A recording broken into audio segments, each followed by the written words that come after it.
வணக்கம். இது வசந்தன் டிவியின் மாலை நேர பிரதான செய்திகள். முதலில் தலைப்புச் செய்திகள். புலி பயங்கரவாதிகளின் சூழ்ச்சிகளுக்கு மத்தியில் லண்டன் விஜயத்தை ராஜதந்திர ரீதியாக முடித்துக் கொண்ட ஜனாதிபதிக்கு உலகெங்கிலும் உள்ள இலங்கையர்கள் பாராட்டு. வேலைநிறுத்தம் வேண்டாம், கடமைக்கு திரும்புங்கள். வேலைநிறுத்தத்தை கைவிடும் வரை பேச்சுவார்த்தை இல்லை என உயர்கல்வி அமைச்சர் எச்சரிக்கை. மாகம்புர துறைமுகத்தில் வாகன பரிமாற்றங்கள் ஆரம்பிக்கப்பட்டமை குறித்து வாகன இறக்குமதியாளர்கள் சங்கம் அரசாங்கத்திற்கு பாராட்டு. இலங்கை முதலீட்டு சபை இவ்வருடம் முதல் காலாண்டில் 54 திட்டங்களுக்கு அனுமதி. 96,000 பில்லியன் ரூபாவை வருமானமாக ஈட்ட உத்தேசம். நேட்டோ விமான தாக்குதலில் 18 ஆப்கான் பொதுமக்கள் பலி.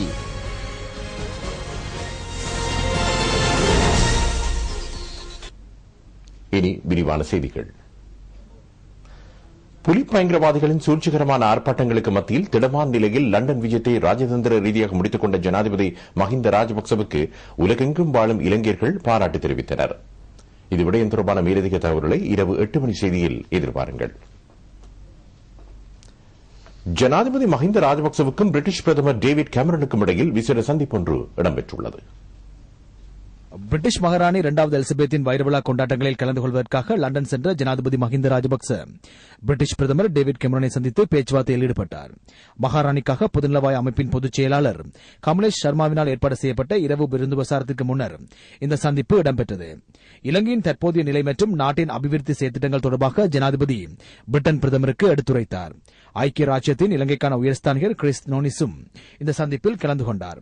இதனையடுத்து ஜனாதிபதி மஹிந்த ராஜபக்ச நேற்றிரவு லண்டனிலிருந்து ரோம் நகருக்கு புறப்பட்டுச் சென்றதாக ஜனாதிபதி ஊடகப் பிரிவு தெரிவித்துள்ளது. இன்றைய தினம் ரோமுக்கான இலங்கை தூதரகத்தினால் ஏற்பாடு செய்யப்பட்டுள்ள வெசாக் உற்சவத்திலும் ஜனாதிபதி பங்கேற்க உள்ளார். வேலைநிறுத்தம் வேண்டாம், கடமைக்கு திரும்புங்கள். வேலைநிறுத்தத்தை கைவிடும் வரை பேச்சுவார்த்தைக்கு தயாரில்லை என உயர்கல்வி அமைச்சர் SP திசாநாயக்க கல்விசாரா ஊழியர்களுக்கு அறிவித்துள்ளார். உயர்கல்வி அமைச்சரிடம் பெற்ற செய்தியாளர் மாநாட்டில் உரையாற்றும் பொழுதே அவர் இதனை தெரிவித்தார். மே சேவකයන්ට ඇත්තටම තවත් පොඩි පොඩි ගැටලු තියෙනවා නම් ඒවා සාකච්ඡාමය. இந்த ஊழியர்களுக்கு மேலும் பிரச்சனைகள் காணப்பட்டால் அவற்றுக்கு பேச்சுவார்த்தை மூலம் தீர்வு காண முடியும். இவ்வாறு இருக்கும் சந்தர்ப்பத்தில் அரசியல் நோக்கத்திலேயே இவர்கள் வேலைநிறுத்தத்தில் ஈடுபடுகின்றனர். இதில் விரிவுரையாளர்களையும் மாணவர்களையும் ஈடுபடுத்தி பாரிய குழப்பத்தை ஏற்படுத்துவதே அவர்களது முயற்சியாகும். நாம் இந்த வேலைநிறுத்தத்தை முற்றாக எதிர்க்கின்றோம். வேலைநிறுத்தத்தில் ஈடுபட்டுள்ளதுடன் வேலைநிறுத்தத்தை முடிவுக்கு கொண்டு வரும் வரை பேச்சுவார்த்தை நடத்த நாம் தயாரில்லை.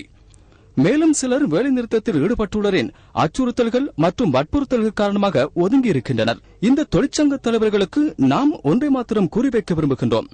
அவர்களுக்கு வேலைநிறுத்தத்தில் ஈடுபடவுள்ள அதே உரிமை, வேலை செய்ய விரும்புவரை அதில் ஈடுபடும் உரிமை அவர்களுக்கும் உண்டு. அவ்வாறு வற்புறுத்தல்களை மேற்கொள்வோருக்கு எதிராக நாம் கடுமையான சட்ட நடவடிக்கை எடுப்போம். அவர்களுக்கு தண்டனைகளை வழங்குவோம். வீண் தலையீடுகளை மேற்கொள்ள வேண்டாம். இது தொடர்ந்து முன்னெடுக்கக்கூடிய ஒரு வேலை திட்டம் அல்ல. தயவு செய்து கடமைக்கு திரும்புமாறு நாம் வேண்டுகோள் விடுக்கின்றோம். சம்பள முரண்பாடுகளை நீக்குமாறு கோரி பல்கலைக்கழக கல்விசாரா ஊழியர்கள் நேற்று முதல் வேலைநிறுத்தத்தில் குதித்துள்ளனர். வேலைநிறுத்தம் இடம்பெறும் காலப்பகுதியில் பல்கலைக்கழக கல்விசாரா ஊழியர்களுக்கு சம்பளம் வழங்க வேண்டாம் என பல்கலைக்கழக மானியங்கள் ஆணைக்குழுவின் தலைவர் பேராசிரியர் காமினி சமரநாயக்க தெரிவித்தார். எமக்கு ஒரு சுற்று நிருபம் இருக்கின்றது. அது ILO சட்டமாகும். எவருக்கும் வேலைநிறுத்தத்தில் குதிக்க முடியும். ஆனால் வேலை செய்யாவிட்டால் ஊதியம் இல்லை. அவர்களுக்கு இவை இரண்டில் ஒன்றை தேர்ந்தெடுத்துக் கொள்ள முடியும். இதனை இதற்கு முன்னர் தெளிவுபடுத்தாத போது வேலைநிறுத்தத்தில் ஈடுபட்டோர் சம்பளத்தை பெற்றுக் கொண்டனர். பேச்சுவார்த்தைகள் மூலம் தீர்க்க முடிந்த பல்கலைக்கழக கல்விசார ஊழியர்களின் பிரச்சினைகளை வேலைநிறுத்தம் வரை சில அரசியல் தேவைகளுக்காக முன்னெடுத்துச் சென்றுள்ளதாக உயர்கல்வி அமைச்சின் செயலாளர் கலாநிதி சுனில் ஜெயந்த நவரத்ன தெரிவித்தார்.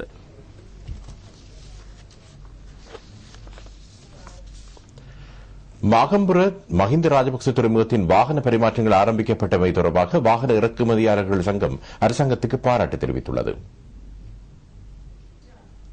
இவற்றில் எடுத்து வரப்பட்ட 1013 மோட்டார் வாகனங்கள் துறைமுக அளவில் நிறுத்தி வைக்கப்பட்டுள்ளன. இதில் 998 வாகனங்கள் எதிர்வரும் 17ஆம் தேதி அல்ஜீரியாவுக்கு மீள் ஏற்றுமதி செய்யப்பட உள்ளன. இந்த வாகன பரிமாற்றம் ஆரம்பிக்கப்பட்டதை தொடர்ந்து நாட்டின் பொருளாதாரத்தை மாற்றியமைக்கும் புரட்சி ஒன்று மாகம்புர துறைமுகத்தினூடாக இடம்பெறுவதாக இலங்கை துறைமுக அதிகார சபையின் தலைவர் கலாநிதி பிரியாத் பந்து விக்ரம தெரிவித்தார். மாகம்புர மஹிந்த ராஜபக்ச துறைமுகத்தின் வாகன பரிமாற்றங்கள் ஆரம்பிக்கப்பட்டதை தொடர்ந்து கொழும்பு துறைமுகத்தில் நிலவும் கடும் நெரிசல் காரணமாக இறக்குமதியாளர்கள் மேற்கொண்ட பிரச்சினைகளுக்கு தீர்வு கிடைத்துள்ளது.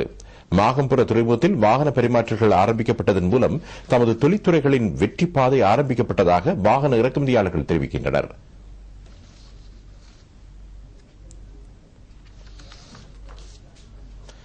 இலங்கை முதலீட்டுச் சபை இந்த வருடத்தின் முதல் காலாண்டு பகுதியில் 54 திட்டங்களுக்கு அனுமதி வழங்கியுள்ளது. இதன் மூலம் 96,000 பில்லியன் ரூபாவை வருமானமாக பெறுவதற்கு சபை உத்தேசித்துள்ளது. கடந்த வருடத்துடன் ஒப்பிடும்போது முதலீட்டு சபை அனுமதி வழங்கியுள்ள திட்டங்களில் 100% வளர்ச்சி காணப்படுகின்றது. தற்போது வழங்கப்பட்டுள்ள 54 செயற்திட்டங்களூடாக 9,000 பேருக்கு வேலைவாய்ப்பு கிடைக்கும் என முதலீட்டு சபை எதிர்பார்த்துள்ளது. இவ்வருடத்தின் முதல் காலாண்டு பகுதியில் 72 விண்ணப்பங்கள் முதலீட்டு சபைக்கு கிடைத்தன. கடந்த வருடம் இதே காலப்பகுதியில் 28 விண்ணப்பங்கள் கிடைத்தன. இவ்வருடம் முதல் காலாண்டில் 40 ஒப்பந்தங்கள் கைச்சாத்திடப்பட்டன. கடந்த வருடத்துடன் ஒப்பிடும்போது இது 25% வளர்ச்சி என முதலீட்டு சபை சுட்டிக்காட்டியுள்ளது. முதல் காலாண்டில் முதலீட்டு சபையின் மொத்த ஏற்றுமதிகளின் பெறுமதி 131 பில்லியன் ரூபாவாகும். கடந்த வருடத்தில் முதல் காலாண்டு பகுதியுடன் ஒப்பிடும்போது ஏற்றுமதியில் 21% அதிகரிப்பை காட்டுவதாக முதலீட்டு சபையின் அறிக்கைகள் தெரிவிக்கின்றன. ஜனாதிபதி மஹிந்த ராஜபக்ச பாராளுமன்ற உறுப்பினராக தெரிவு செய்யப்பட்டு இதுபோன்ற தினத்தில் பாராளுமன்றம் பிரவேசித்துள்ளார். அவரது பாராளுமன்ற வாழ்க்கைக்கு இன்றுடன் 42 ஆண்டுகள் பூர்த்தியாகின்றன.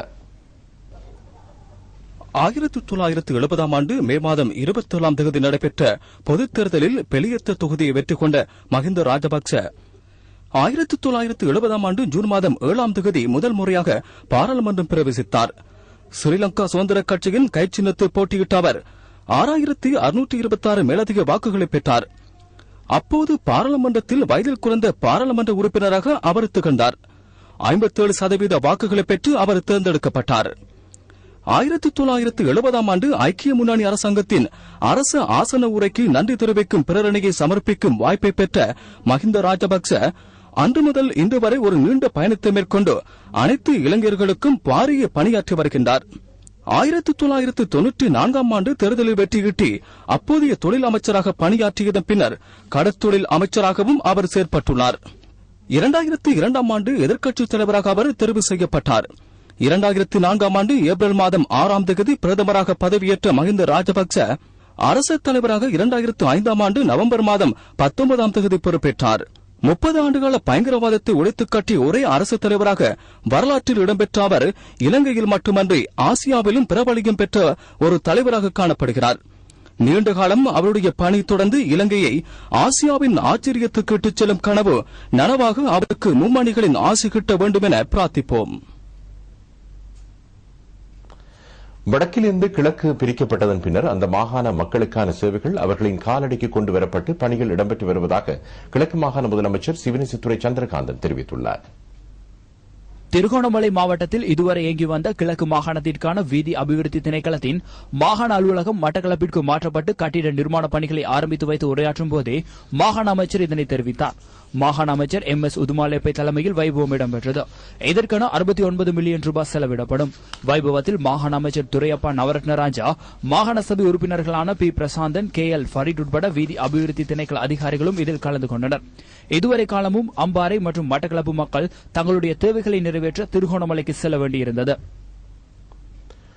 ரத்தினபுரி மற்றும் கேகாலை ஆகிய 2 மாவட்டங்களிலும் உள்ள 162 தமிழ் மொழிமூல பாடசாலைகளில் 96 பாடசாலைகளுக்கு தமது நிர்வாக காலத்தில் புதிய கட்டிடங்கள் உட்பட பௌதிக வளங்கள் பெற்றுக் கொடுக்கப்பட்டுள்ளதாக சபரகமுக மாகாண முதலமைச்சர் மஹிபால ஹிரத் தெரிவித்துள்ளார். கெதுல்கல கல்வி வலயத்தில் புனுகல நவபொலட்டகம் ஆகிய பாடசாலைகளில் இடம்பெற்ற வைபவங்களில் கலந்து கொண்டு உரையாற்றும் போதே அவர் இதனை தெரிவித்தார். தற்போது தரம் 9 வரை வகுப்புகள் நடைபெறும் நவபொலட்டகம வித்தியாலயத்தில் அடுத்த ஆண்டு முதல் தரம் 10 வரை வகுப்புகளை ஆரம்பிப்பதற்கு போதிய ஆசிரியர்களையும் பௌதிக வளங்களையும் பெற்றுக் கொடுப்பதாக முதலமைச்சர் உறுதியளித்தார். அதனைத் தொடர்ந்து உயர்தர வகுப்புகளை ஆரம்பிப்பதற்கு நடவடிக்கை எடுப்பதாகவும் அவர் தெரிவித்தார். புனுகல தமிழ் வித்தியாலயத்தில் தரம் 9 வரை வகுப்புகள் ஆரம்பிப்பதற்கு நடவடிக்கை எடுக்குமாறு முதலமைச்சர் மஹிபால ஹேரத் மாகாண கல்வி பணிப்பாளர் R அபேசிங்கவிற்கு பணிப்புரை வழங்கினார். இப்பாடசாலைகளின் கல்வி நடவடிக்கைகளை மேம்படுத்த முதலமைச்சர் மஹிபால ஹேரத் ஆற்றிய சேவையை பாராட்டி அவர் கௌரவிக்கப்பட்டார். மட்டக்களப்பு மாவட்டத்தின் பூநொச்சி முனையில் புதிய மீன்பிடி துறைமுகம் நிர்மாணிக்கப்பட உள்ளது. கல்லடி, பூனோச்சிமுனை, மட்டக்களப்பு, காத்தான்குடி, பாலமுனை ஆகிய பிரதேச மீனவர்களின் நலன் கருதி இம்மீன்பிடி துறைமுகம் அமைய உள்ளது. துறைமுகம் நிர்மாணிக்கப்பட உள்ள பிரதேசத்தை பிரதி அமைச்சர் MLAM ஹிஸ்புல்லா தலைமையிலான குழு நேற்று மாலை நேரில் சென்று பார்வையிட்டது. பிரதி அமைச்சர் ஹிஸ்புல்லா கடற்தொழில் நீரியல் வள அமைச்சர் ராஜித சேனாரத்னவிடம் விடுத்த வேண்டுகோளுக்கு அமைய இத்துறைமுகம் அமைய உள்ளது.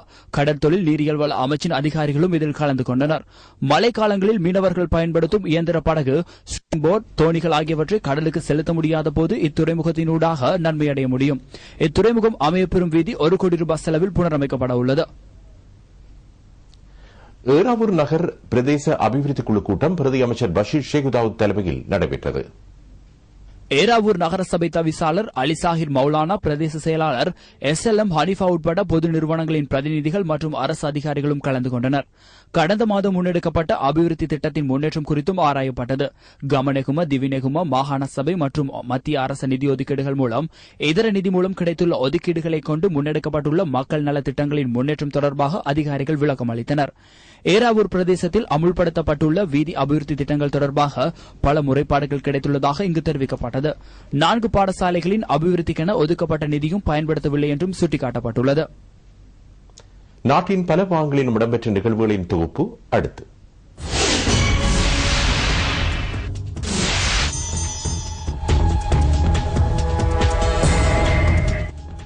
இலுப்படிச்சேனை பிரதேச மக்கள் எதிர்நோக்கும் பிரச்சினைகள் குறித்து ஆராயும் விசேட சந்திப்பொன்று கிழக்கு மாகாண முதலமைச்சர் சிவனேசத்துறை சந்திரகாந்தன் தலைமையில் இடம்பெற்றது. மட்டக்களப்பு மாவட்டத்தில் மீள்குடியேற்ற பிரதேசமான இலுப்படிச்சேனை பிரதேச மக்களின் அடிப்படை தேவைகளை நிறைவு செய்யவும் அபிவிருத்தி தேவைகளை முன்னெடுக்கவும் நடவடிக்கைகள் மேற்கொள்ளப்பட்டுள்ளதாக முதலமைச்சர் தெரிவித்தார். அக்கரைப்பற்று பிரதேச விவசாய அமைப்புகளுக்கு புற்தரைகளை துப்புரவு செய்யும் இயந்திரங்கள் வழங்கப்பட்டன. அக்கரைப்பற்றில் இது தொடர்பான வைபவம் இடம்பெற்றது. அக்கரைப்பற்று பிராந்திய நீர்ப்பாசன பொறியியலாளர் AM ஜப்பார் இவற்றை வழங்கி வைத்தார். தெகியத கண்டிய பிரதேச செயலக பிரிவின் ஹேனானிகல வேடுவ கிராமத்தின் வீதி அபிவிருத்தி திட்டத்தை சிரேஷ்ட அமைச்சர் திசவித்தாரன் ஆரம்பித்து வைத்தார். பொருளாதார அபிவிருத்தி அமைச்சு இதற்கென நிதியை ஒதுக்கியுள்ளது. ஓட்டமாவடி பிரதேச பிரிவில் மீள்குடியேற்ற கிராமமான அரஃபா நகரில் உள்ள அமீர் அலி வீதி 1 கோடி ரூபாய் செலவில் புனரமைக்கப்பட்டுள்ளது. பிரதேச சபை தவிசாளர் KPS அமித் தலைமையில் இடம்பெற்ற வைபவத்தில் தேசிய கைத்தொழில் அபிவிருத்தி அதிகார சபையின் தலைவர் MSS அமீர் அலி உட்பட பலர் கலந்து கொண்டனர். மண்டர் மாவட்டத்தில் டெங்கு நோய் தாக்கம் கட்டுப்பாட்டிற்குள் கொண்டுவரப்பட்டுள்ளதாக மாவட்ட சுகாதார வைத்திய அதிகாரி N குணசீலன் தெரிவித்துள்ளார். அரசாங்கம் மேற்கொண்ட பல்வேறு தடுப்பு நடவடிக்கைகள் மூலம் இந்நோய் கட்டுப்பாட்டிற்குள் கொண்டுவரப்பட்டுள்ளது. டெங்கு நோய் தாக்கம் காரணமாக ஒரு சிறுவன் உட்பட 5க்கும் மேற்பட்டோர் உயிரிழந்தமை குறிப்பிடத்தக்கதாகும். நுவரெலியா மாவட்டத்தில் கடந்த சில நாட்களாக பெய்து வரும் அடைமழை காரணமாக மக்களின் இயல்பு வாழ்க்கை பாதிப்படைந்துள்ளதாக எமது ஹெடன் செய்தியாளர் தெரிவிக்கின்றார். இன்று பகல் கடும் பனியுடன் காற்றும் வீசியுள்ளது. போக்குவரத்து ஸ்தம்பிதமடைந்துள்ளதுடன் தோட்ட தொழிலாளர்களின் பணியும் பாதிப்படைந்துள்ளது. சாரதிகள் வாகனங்களை மிக கவனமாக செலுத்துமாறு ஹெட்டன் போலீசார் சாரதிகளை கேட்டுள்ளனர். புலி பயங்கரவாதிகளின் சூழ்ச்சிகரமான ஆர்ப்பாட்டங்களுக்கு மத்தியில் திடமான நிலையில் லண்டன் விஜயத்தை ராஜதந்திர ரீதியாக முடித்துக் கொண்ட ஜனாதிபதி மஹிந்த ராஜபக்சவுக்கு உலகெங்கும் வாழும் இலங்கையர்கள் பாராட்டு தெரிவித்துள்ளனர். எலிசபெத் மகாராணி முடிசூடி 60 ஆண்டுகள் பூர்த்தியாவதை முன்னிட்டு இடம்பெற்ற வைர விழாவில் கலந்து கொள்வதற்காக ஜனாதிபதி மஹிந்த ராஜபக்ச லண்டன் செல்வதற்கு முன்னரே பிரிட்டனின் புலி ஆதரவாளர்கள் அவரது விஜயத்துக்கு எதிராக பல்வேறு சூழ்ச்சிகளை மேற்கொண்டனர். ஐரோப்பிய நாடுகளில் உள்ள LTTE ஆதரவான தமிழர்களை லண்டனுக்கு வருமாறு அவர்கள் கோரிக்கை விடுத்திருந்தனர். எனினும் ஜனாதிபதிக்கு அபகீர்த்தி ஏற்படுத்தும் நோக்கில் லண்டனில் நேற்று ஏற்பாடு செய்திருந்த ஆர்ப்பாட்டத்துக்கு 500க்கும் குறைவானவர்கள் மாத்திரமே கலந்து கொண்டுள்ளனர். பிரிட்டனில் வாழும் தேசப்பற்றுள்ள இளைஞர்கள் பயங்கரவாத ஆதரவாளர்களின் இந்த தோல்விகரமான முயற்சிக்கு எதிராக ஜனாதிபதி தலைமையிலான இலங்கையின் வேலைத்திட்டங்களுக்கு ஆதரவு தெரிவித்து ஆர்ப்பாட்டம் ஒன்றை ஏற்பாடு செய்திருந்தனர். பயங்கரவாத ஆதரவாளர்களின் குறுகிய நோக்கத்திலான ஆர்ப்பாட்டங்களை கவனத்தில் கொள்ளாத ஜனாதிபதி மஹிந்த ராஜபக்ச அச்சமின்றி அவ்விடத்துக்கு சென்று தேசப்பற்றுள்ள இளைஞர்களின் ஆர்ப்பாட்டத்தில் கலந்து கொண்டார். பிரிட்டனில் ஜனாதிபதிக்கு அதிஉயர் பாதுகாப்பு வழங்கிய ஸ்காட்லாந்து யார்டு போலீசாரின் பணிப்புரையை மீறி ஜனாதிபதி ஆர்ப்பாட்டக்காரர்களுக்கு மத்தியில் சென்று அவர்களை சந்தித்தமை குறிப்பிடத்தக்கது. LTTE பிரிட்டனிலும் தடை செய்யப்பட்ட ஒரு அமைப்பாகும். அந்த பயங்கரவாத அமைப்பின் கொடியை ஏந்திய வன்முறை ரீதியில் செயல்பட முயற்சித்த புலம்பெயர் தமிழர்கள் அமைப்பின் பிரதிநிதிகள் சிலரை ஸ்காட்லாந்து யார்டு போலீசார் அவ்விடத்தில் இருந்து அகற்றியதையும் அவதானிக்கப்படுகிறது. புலி ஆதரவாளர்கள் உட்பட சேனல் 4 உறுப்பினர்களின் சகலவிதமான முயற்சிகளின் தோல்வியடைச் செய்து மகாராணி முடிசூடி 60வது ஆண்டு வைர விழாவில் கலந்து கொண்ட ஜனாதிபதி வெற்றிகரமான பல முடிவுகளுடன் பிரிட்டனிலிருந்து புறப்பட்டுச் சென்றார். பல ராஜதந்திரிகளையும் ஜனாதிபதி அங்கு சந்தித்துள்ளார்.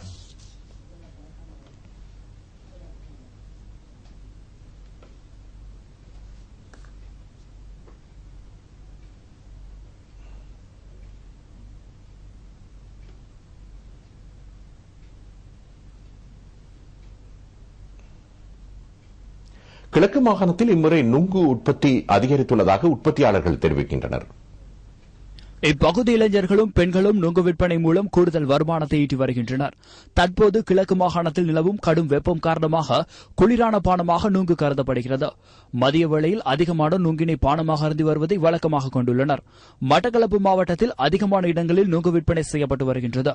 கல்முனை, மட்டக்களப்பு பிரதான வீதி, மட்டக்களப்பு, வாழைச்சேனை பிரதான வீதிகளில் அதிக இடங்களில் நுங்கு விற்பனை செய்யப்படுகின்றது. தினமும் 1000 ரூபாவிற்கும் கூடுதலான வருமானத்தை இவர்கள் ஈட்டி வருகின்றனர். வறுமை கோட்டின் கீழ் வாழும் மக்கள் இதனால் பெரும் நன்மை அடைந்து வருகின்றனர். மன்னார் மாவட்டத்தில் முருங்கைக்காய் விளைச்சல் அதிகரித்துள்ளது. மன்னாரிலிருந்து வெளியிடங்களுக்கு முருங்கைக்காய் பெருமளவில் அனுப்பப்படுகின்றது. மன்னார் கரிசல், சின்ன கரிசல், பேசாலை ஆகிய பகுதிகளில் உள்ள வீட்டு காணிகளிலும் முருங்கை தோட்டங்களிலும் உற்பத்தி செய்யப்படும் முருங்கைக்காய்க்கு நாடளாவிய ரீதியில் சிறந்த கேள்வி நிலவுகின்றது. முருங்கைக்காய் விளைச்சல் அதிகரித்ததை தொடர்ந்து 1 கிலோ 220 ரூபாயிலிருந்து 100 ரூபாய் வரை விலை குறைவடைந்துள்ளது. இதனால் நுகர்வோர் பெரும் நன்மை அடைந்து வருகின்றனர். எதிர்காலத்தில் விலை மேலும் வீழ்ச்சியடையலாம் என வியாபாரிகள் தெரிவிக்கின்றனர். சாவக்காச்சேரி முருங்கைக்காய்க்கு நல்ல கிராக் இருந்து வந்தது. தற்போது மன்னார் மாவட்டத்தில் உள்ள முருங்கைக்காய்க்கு சிறந்த வரவேற்பு கிடைத்துள்ளதுடன் சந்தைப்படுத்தலில் முதலிடம் கிடைத்துள்ளதாக மன்னார் முருங்கைக்காய் உற்பத்தியாளர்கள் தெரிவிக்கின்றனர். இணுவில் கந்தசுவாமி கோவில் திருமஞ்சள் திருவிழா நேற்று மாலை இடம்பெற்றது.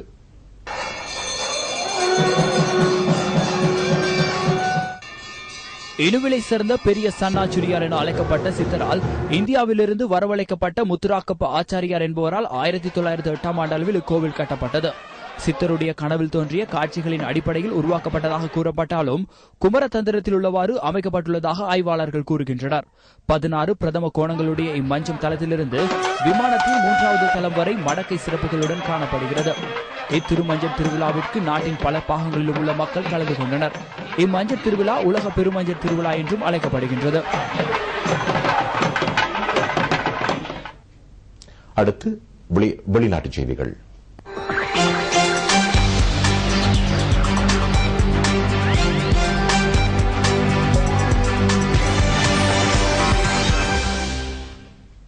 நேட்டோ விமான தாக்குதலில் 18 ஆப்கான் பொதுமக்கள் கொல்லப்பட்டனர்.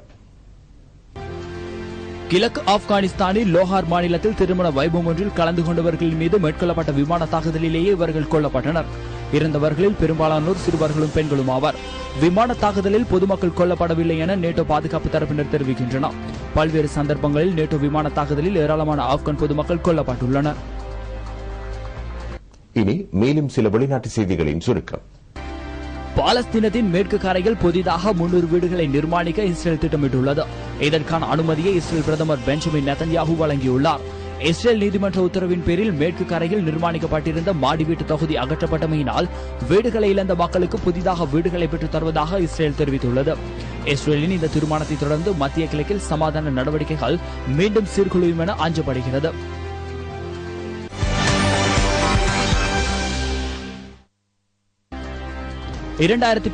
ஆண்டின் பின்னர் ஆப்கானிஸ்தானில் கண்காணிப்பு நாடுகளாக செயற்பட ரஷ்யா, சீனா மற்றும் மத்திய ஆசியாவின் 4 நாடுகள் இணக்கம் தெரிவித்துள்ளன. சீனாவின் தலைநகர் பீஜிங்கில் நடைபெறும் ஷாங்காய் ஒருங்கிணைப்பு அமைப்பின் வருடாந்த அமைப்பில் சீன ஜனாதிபதி ஹூ ஜிந்தாவோ இது பற்றி உத்தியோகபூர்வமாக அறிவித்துள்ளார். ஷாங்காய் ஒருங்கிணைப்பு அமைப்பின் கண்காணிப்பு நாடுகளான Afghanistan, India, Iran, Mongolia, Pakistan ஆகிய நாடுகளும் ஷாங்காய் மாநாட்டில் கலந்து கொள்கின்றன.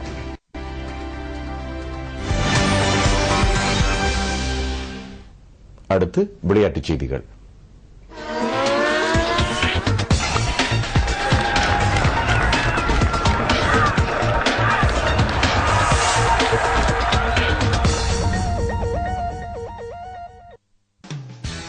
இங்கிலாந்து தேசிய உதைப்பந்தாட்ட அணி யூரோ கிண்ண கால்பந்தாட்ட போட்டியில் பங்கு பெற்றுவதற்காக போலந்துக்கு சென்றுள்ளது. இந்த அணியில் இங்கிலாந்து அணியின் முக்கிய வீரர்களான வெயின் ரூனி உட்பட ஏராளமானோர் வருகை தந்துள்ளனர். போலந்துக்கு வருகை தந்த இங்கிலாந்து உதைப்பந்தாட்ட அணிக்கு மகத்தான வரவேற்பு கிடைத்தது. வெயின் ரூனி விமான நிலையத்தில் கூறியிருந்த மக்களுக்கு கைலாக கொடுத்து தனது மகிழ்ச்சியை பகிர்ந்து கொண்டார். அத்துடன் இந்த போட்டியில் கிண்ணத்தை சுவீகரிக்கும் அணி தொடர்பாகவும் வெயின் ரூனி கருத்து வெளியிட்டார்.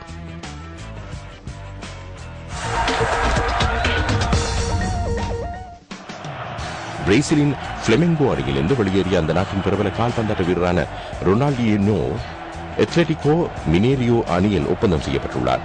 ரொனால்டினியோ முதலாவதாக ஞாயிறன்று பல்மிராஸ் அணிக்கு எதிரான போட்டியில் பங்கு பெற்றுள்ளார். எதிர்வரும் பருவகாலம் முடியும் வரை ரொனால்டினியோ அத்லெட்டிகோ மினேரியோ அணிக்காக ஒப்பந்தம் செய்யப்பட்டுள்ளார். கடந்த வருடம் பிளமெங்கோ அணியிலிருந்து இவருக்குரிய ஊதியம் மற்றும் ஊக்கத்தொகைகள் வழங்கப்படாததன் காரணமாகவே அந்த அணியிலிருந்து அவர் விலகியமை குறிப்பிடத்தக்கது.